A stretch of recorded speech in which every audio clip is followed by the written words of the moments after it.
Bismillahirrahmanirrahim. Assalamualaikum warahmatullahi wabarakatuh. Sebelumnya marilah kita panjatkan puji dan syukur kehadirat Allah Subhanahu wa taala yang sebagaimana telah memberikan kita nikmat hidup, iman, dan ihsan di dunia ini. Tidak lupa saya ucapkan terima kasih kepada Bapak Fajri Rahmat Umbara, STMT, sebagai dosen pengampu dari mata kuliah pemodelan perangkat lunak ini.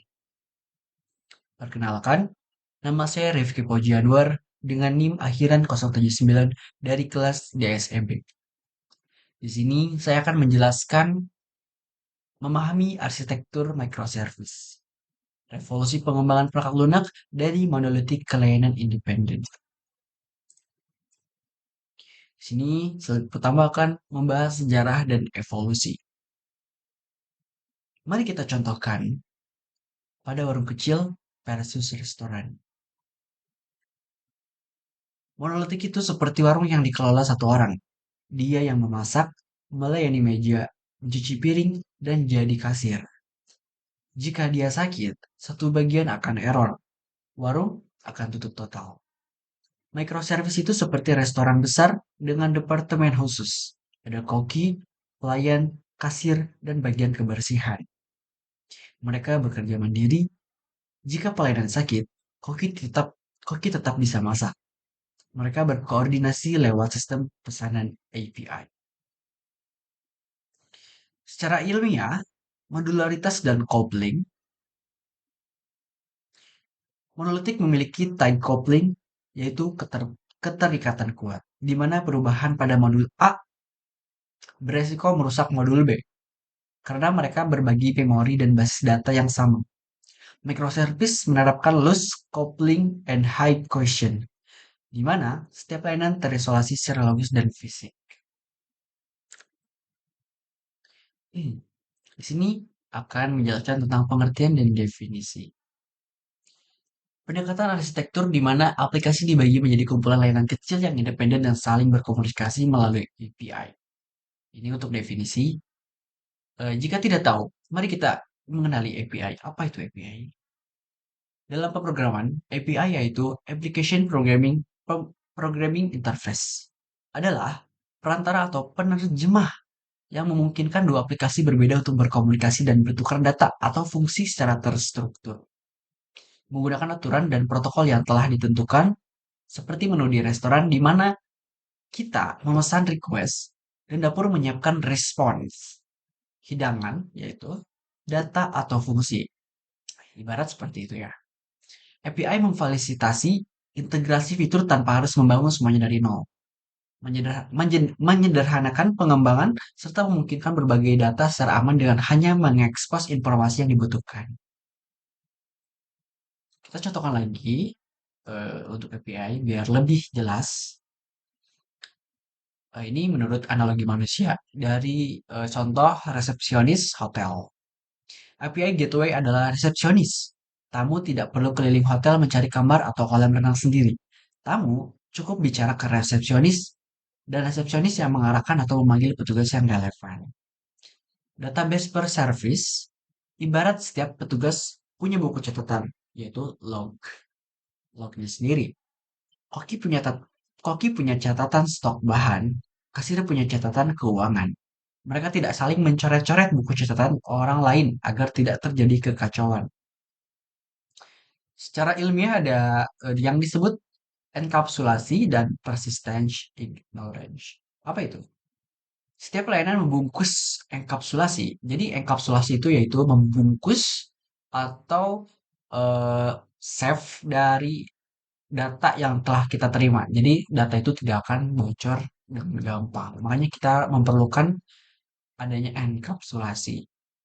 Setiap layanan membungkus datanya. Secara ilmiah, ini mencegah spaghetti data, di mana satu tabel database diakses oleh ratusan fungsi yang berbeda, yang biasanya membuat database menjadi titik kegagalan tunggal, single point of failure.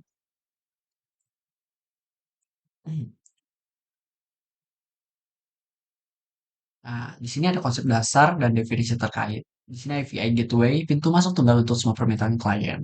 Sudah dijelaskan tadi dengan contoh restoran dan hotel.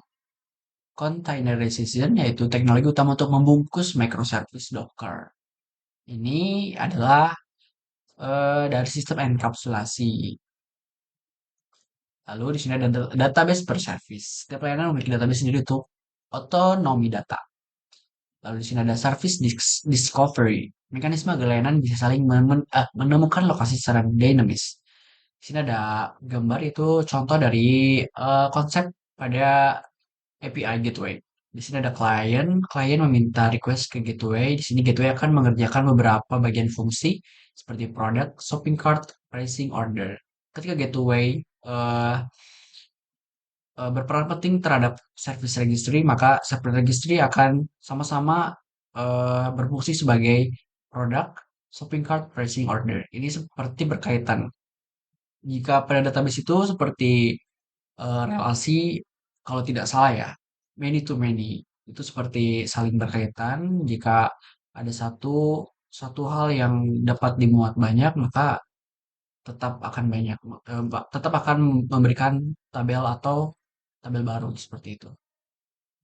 Atau dalam artian jika microservice ini mungkin akan memberikan fungsi tambahan seperti ini ketika gateway ke server registry, ternyata registry menjadi tempat tujuan dari produk shopping cart pricing order. Seperti itu. Di sini ada model contoh dan cara kerja. Klien, mobile atau web mengirim request ke API gateway yang mengarahkan ke layanan yang tepat. Misal, order service, payment service, layanan berkomunikasi secara asinkron atau sinkron. Contoh, di Amazon, saat Anda klik beli, layanan cart, inventory, dan shipping bekerja bersamaan di balik layar. Nah, ini adalah proses cara kerja API, di mana API Gateway di sini memproses WAF atau shield, yaitu keamanan dalam API dari web atau shell ini bekerja secara menyeluruh terhadap CloudFront di sini lalu ke S3 lagi, lalu di sini juga akan terus menerus sehingga memerlukan AWS Cloud, di mana kita memerlukan cloud computing untuk eh, berjalan atau menjalankan API tersebut.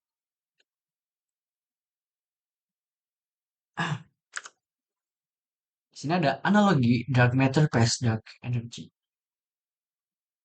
Konsep ini seharusnya diambil dari, kalau tidak salah, yang saya baca itu adalah Chris Richardson, pakar microservice, untuk menjelaskan kekuatan yang menarik atau mendorong sebuah layanan.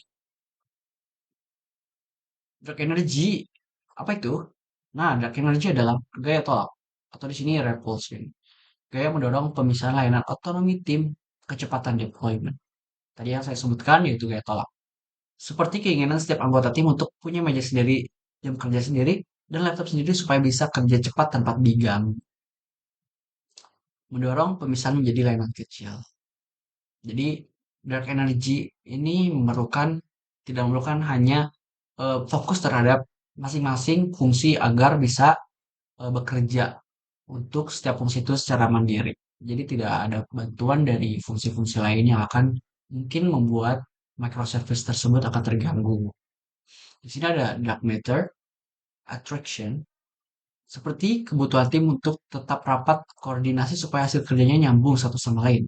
Menjaga agar layanan tidak terlalu banyak atau terpencar-pencar sehingga sulit dijahit kembali. Secara ilmiahnya apa? Keputusan membagi layanan didorong oleh dark energy, scalability, team autonomy, tetapi dibatas oleh dark matter, data konsistensi, network latency, complexity. Jadi API ini saling terhubungkan dengan jaringan internet juga. Dimana tadi pada sebelumnya itu kita membahas ada jaringan pada cloud computing. Nah, seperti ini ada AWS Cloud. Jika tidak ada AWS Cloud ini, API maka tidak akan bekerja karena API tersebut membutuhkan layanan berbasis cloud yang memerlukan juga jaringan internet agar saling terkoneksi. Ya, begitu. Lalu kita lanjutkan secara harfiah. Eh, Network latency, complexity, arsitek harus menjaga keseimbangan keduanya. Ini ada contoh penggunaan di dunia nyata, yaitu ada tiga. Yang pertama Netflix, yang kedua Amazon, yang ketiga Uber. Di sini Netflix mengelola ribuan microservice untuk streaming video, rekomendasi, dan billing. Ya, yang kita lihat itu Netflix sekarang banyak sekali penggunanya. Itu memerlukan microservice yang benar-benar besar karena kita butuh kan yang namanya menonton video tanpa adanya buffering, tanpa adanya lag. Dengan adanya API dan microservice ini, maka Netflix bisa berjalan secara normal eh, tanpa ada gangguan atau hambatan dari fungsi atau jaringan yang lain. Di sini juga ada Amazon, di mana kalian tahu Amazon kan?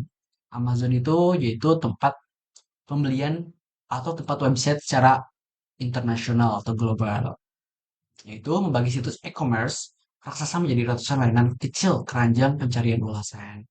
Ini kalau di kita itu seperti ini ya, seperti Shopee dan Tokopedia. Namun Amazon ini website jual beli yang sangat besar. Untuk Uber saya kurang tahu ya untuk Uber karena baru dengar kalau Uber itu seperti Netflix dan Gojek juga. Cuman setelah yang saya cari Uber itu seperti ini ya, Gojek, Uber seperti itu. Menggunakan microservice untuk manajemen driver, perhitungan tarif dan peta secara teknis. Iya, seperti Gojek atau Grab yang kita ketahui. Mungkin Grab atau Gojek juga sepertinya menggunakan microservice. Nah, sini terakhir, ih, keuntungan data tangan, keuntungan microservice ini, yang pertama, skalabilitas selektif, yaitu tingkatkan layanan yang sibuk saja. Memungkinkan skalabilitas horizontal yang efisien sesuai hukum AMDAL. Apa itu AMDAL? Yaitu mempercepat bagian yang spesifik. Agilitas, update fitur lebih cepat, continuous deployment. Itu untuk keuntungan dari microservice. Lalu ada juga teknologi beragam, bebas memilih bahasa pemrograman, bebas ya. Lalu ada yang terakhir adalah ketahanan. Jika satu layanan mati, yang lain tetap berjalan. Nah, apa tantangannya di sini untuk microservice? Kompleksitas operasional. Itu yang pertama, di mana sulit mengelola banyak layanan. Lalu yang kedua, konsistensi data. Sulit menjaga data sinkron di banyak database. Di sini ada latency. Komunikasi antar layanan bisa memperlambat performa. Betul sekali. Karena latency itu sangat berpengaruh ketika saling tarik-menarik antara data yang diterima dan data yang diunduh. Maksudnya unduh dan download. Itu seperti saling tarik-menarik dari A ke B.